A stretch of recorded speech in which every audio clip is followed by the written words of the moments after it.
I just want to start with an apology because when I was here last I did say I thought your forum was too late. But actually I think in retrospect it was really useful because it pulled together a whole lot of the discussion that's been going on in Wellington for the last couple of years or so, and it was kind of like the last chapter of that discussion before people said, right, now we've got to start doing something. And Geoffrey Palmer's report came out, was it how far the next day or something? Whatever, anyway. And I haven't got my copy with me because I keep giving away copies, and my last copy I've just come down from Wilde, I gave to somebody up there, so I'll pick up another one when I get back to the office.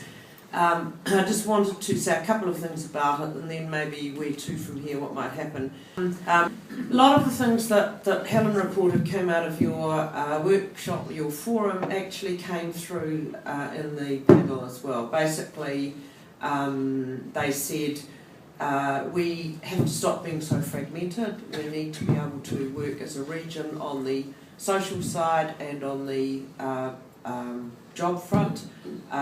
We actually do need more integration of all of the many different great things that happen around the region. We need some regional vision, and they put forward a kind of a shorthand vision which was proud, prosperous and resilient, which I thought was pretty good actually. I'd go for that. And they also said we need a voice to speak to not just the government but also to the rest of New Zealand and to the rest of the world. They had some more specific, so I won't go into all of the details about the big areas. If you get a chance, you should read it. It's a really good overview of Wellington and the issues, our issues of today.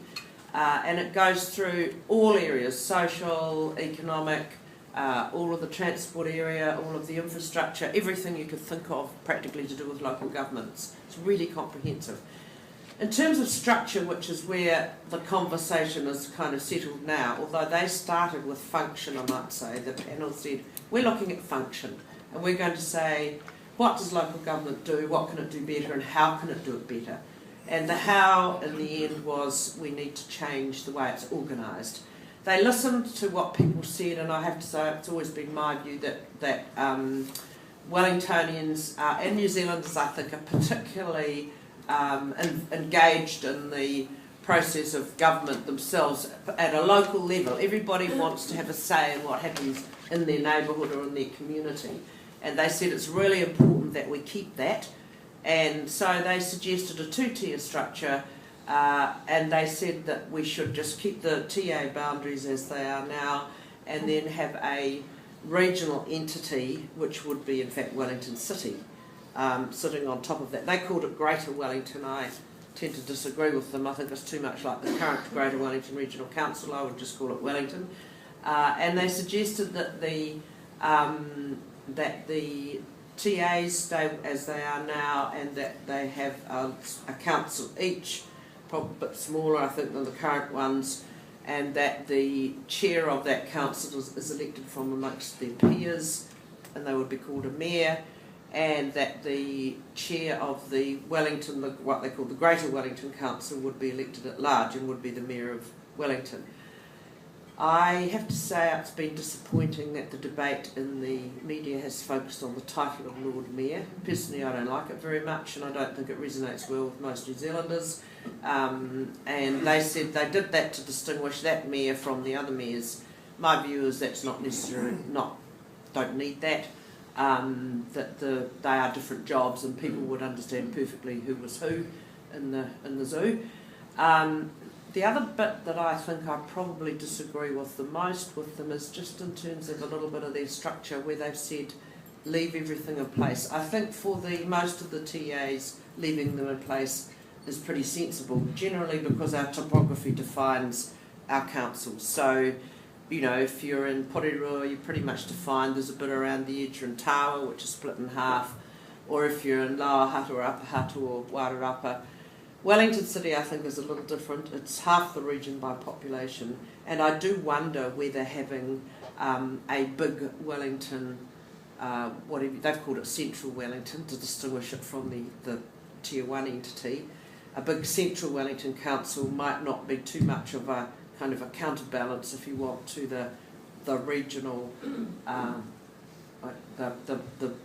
the Greater Wellington Council, I'll use the term. And I certainly agree that the CBD of Wellington City needs to be the CBD of the region. It's absolutely imperative that we look after that. It is the driver of our regional economy. At lunch, Hewitt raised the question of Wairarapa. For my money, Wairarapa's in. It is an essential part of the region. In fact, before European settlement, the head of the Fish of Maui was the whole of this region as it is now. It included Wairarapa, Wellington, and then up the Kapiti coast. That was the head of the Fish of Maui, which is kind of interesting that the original tangata whenua here saw it as one region. When the Europeans arrived, any of you who know Wairarapa will be familiar with the street names there, very similar street names to Wellington. Same families settled both Wellington City, and then they went up through the hut and round the edge of the harbour, then No Hill Crossing to Wairarapa and settled that as well. Now the linkages are very strong. Many people from Wairarapa commute into Wellington each day, either by rail or road, and work here. We had some work commissioned on the economic integration of Wairarapa and Wellington, and it is extremely strong.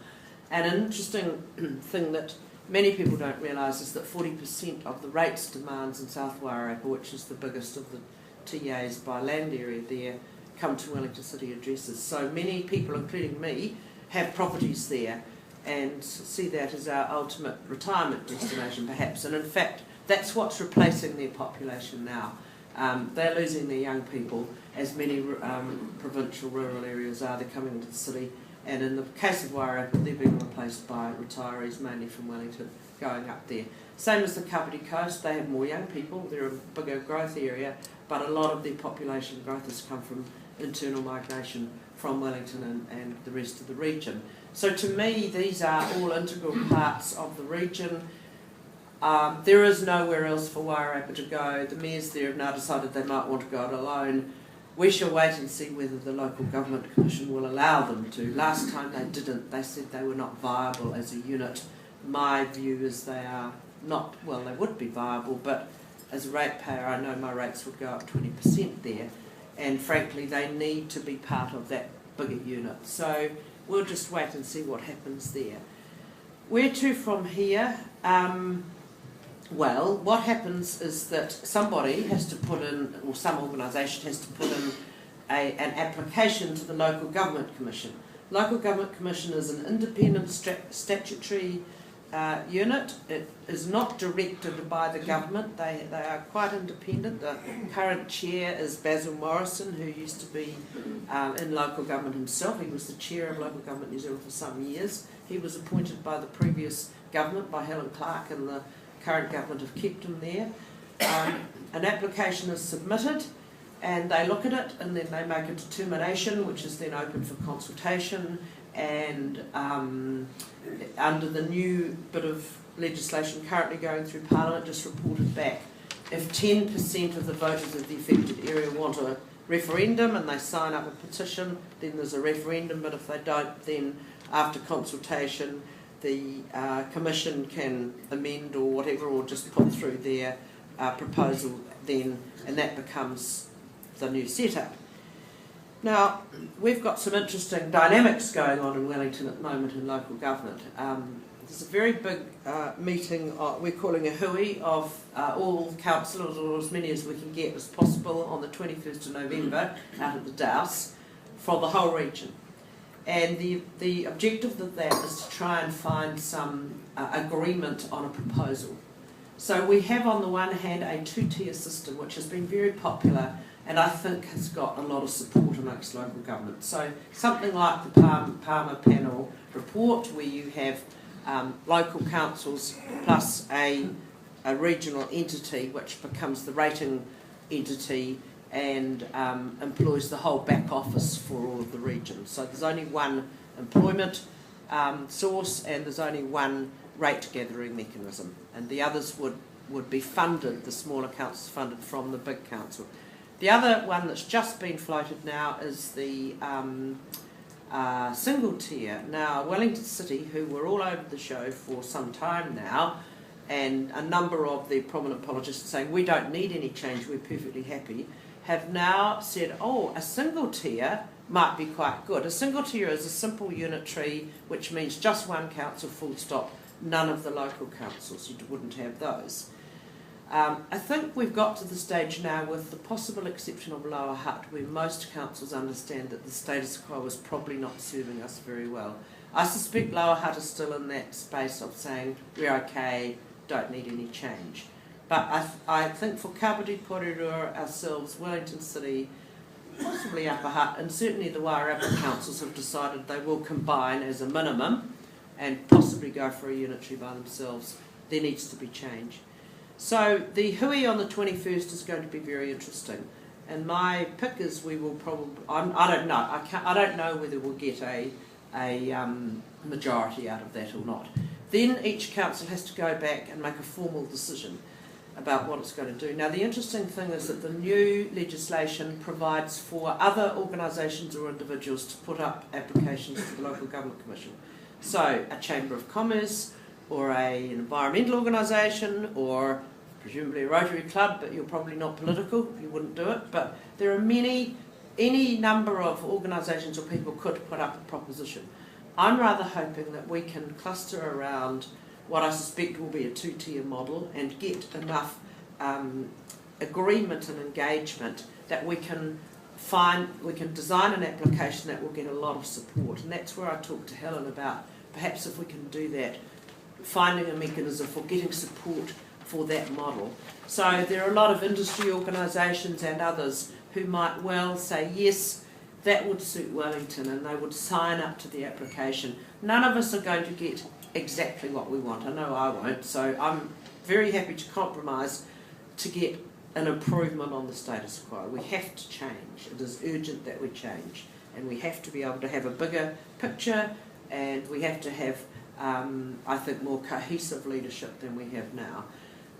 If we can get enough support for that, then I think we could be reasonably confident that that would be where the Local Government Commission would land. It would have to be a well documented and well supported application. You have to argue in your application why that is the best of other models as well. So you have to put the counterfactual as well. Counterfactual now is status quo, I guess, or possibly just a big single tier unitary. But maybe I finished there, and if there's one or two questions, but that's what I think will be the outcome. Can it happen for the next election? With difficulty, but not impossible, and what it would require would be widespread agreement.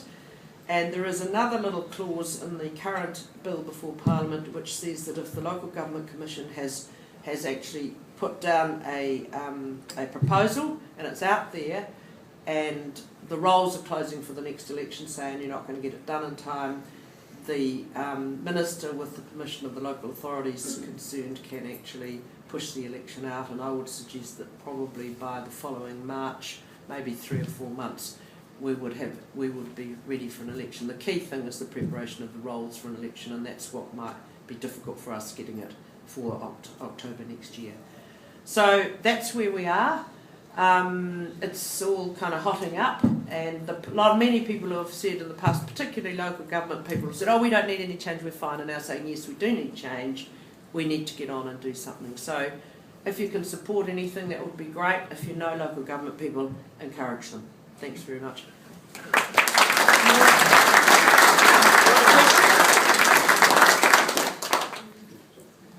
A couple of questions. Fran, you talked about cohesive leadership, and I've done some interviewing of councillors and local board members in Auckland.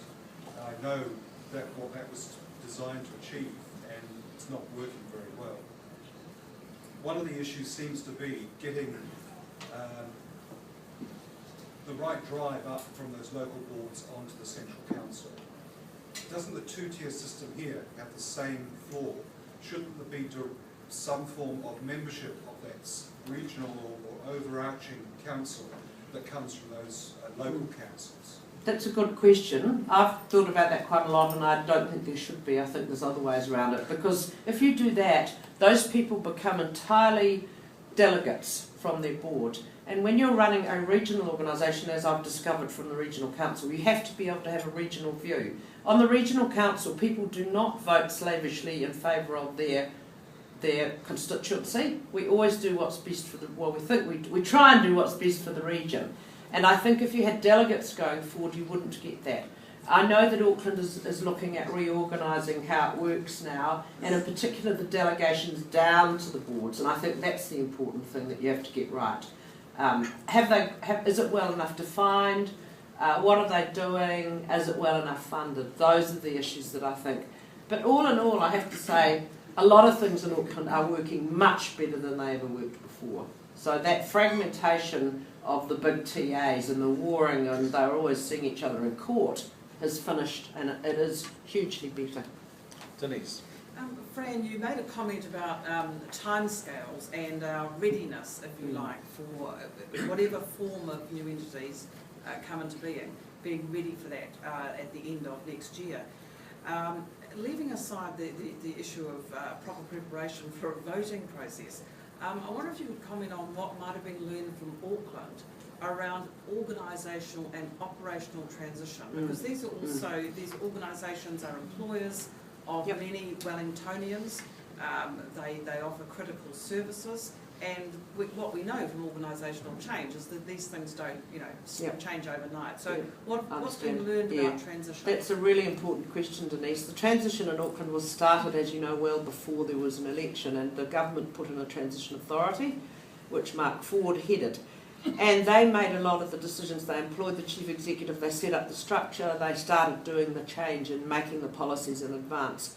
If we were to have a change here, if we were to try and have it done at the time of or just after the next election, we wouldn't do it the other way around. We'd start with an elected group, and then the transition would happen in the 3 years or so following that. So there would be change, perhaps a little more organic, because you'd be able to do it with the elected people in place. Either way, you're going to have a transition. If you can't get it for the next election and it's 2016, then you're probably going to have a transition authority set up, as they did in Auckland. But either way, there is a huge lot to learn from Auckland, and we've looked at it really closely. The two hardest things for them have been putting the rates together, because there are multiple different sorts of rates, and the IT systems, which have just been an absolute nightmare. So some of the things are reasonably, not easy, but simpler. Others are enormously difficult, and we would just pick the eyes out of all of that. But you're absolutely right, a lot of people involved, it's their jobs. The ones most at risk are not just the politicians, but the senior managers, of course, because if you're a park ranger or something at the coalface, it's likely your job will still be there. You might just have a different employer. But people at the senior level will be the ones most Dennis. Fran, if the 21st of November meeting doesn't work, is the next step to go to the government and ask them to do a kind of forced situation as they did in Auckland, or have you already taken? Is that advocacy? They won't do that, Dennis. They've said, no, we really want you to change. They keep egging us on, but we're not going to do it. You have to do it. So if we don't get a consensus on the 21st, I think what will happen is that there'll be enough councils who are saying, yeah, we'll go for probably a two-tier. That's my pick at the moment. That we will get an application up. And I know there's a lot of support out there in the community. It would be great if everybody would sign up. We don't need everybody. It's just it makes it more difficult if there's a couple of TAs who stand back. Carol. Fran, who's the lovely person who's facilitating the meeting on the 21st? Jonathan Salter. Some of you know Jonathan. Yes. Yeah. Good choice. Yes. He knows it very well. Because he's done a lot of legal advice and local government, he also understands the issues. Yeah. Last two questions. Helen? Fran, I noticed, I've read some of it, but not all of this great tome. I noticed that it rests a lot on specific statutory amendments. So two-part questions. Are you confident that government will allow to be put in place something that requires a really specific two-tier system? Wellington model? I didn't mention that. Oh, do you want me? Yeah, what's your other question? The second part is, Sir Jeffrey's very clear about what he thinks the overarching body should do and what the local councils could do. And given that not many people put their hands up, I wonder if you could explain his difference between who does what. Right. First question, can we do the two-tier structure under the law? No. The government passed special legislation for Auckland and they refused to pass special legislation for Wellington. Somehow it didn't get in the amending bill they're putting through the House now, and there were no changes at Select Committee. The Select Committee was evenly divided, 6 each, government and opposition, and there were virtually no changes of any substance. The government have said that they're happy to try and get that change put through in the Committee of the Whole, so we're really hoping there will be an SOP with that, and if not, it will need special legislation. But it won't just be us that require that. They're looking at this in Hawke's Bay and in other parts of the country, and I think it will be very unusual to get any place in New Zealand that just goes for one council and doesn't have any local representation for the community stuff. Leading on to that, leads on to the question of what local councils do. The committee, or the panel rightly used the principle of subsidiarity, which has many definitions, but the one I use is it's about decisions being made as close as possible to those affected. So if a decision is about a regional delivery, a network, like transport, that's the easy one, which people can understand, but there's many others, probably the big infrastructure, the Three Waters, etc., that's delivered regionally. If it's local and it only affects Porirua, or it only affects Miramar, or only affects Greytown, it's made locally. And that's pretty much what they looked at. You could always argue, and there's a third list they've got which is either or, and they'll be the hard ones to work through. But there's a way of doing it, and also some areas might be regional policy, local delivery.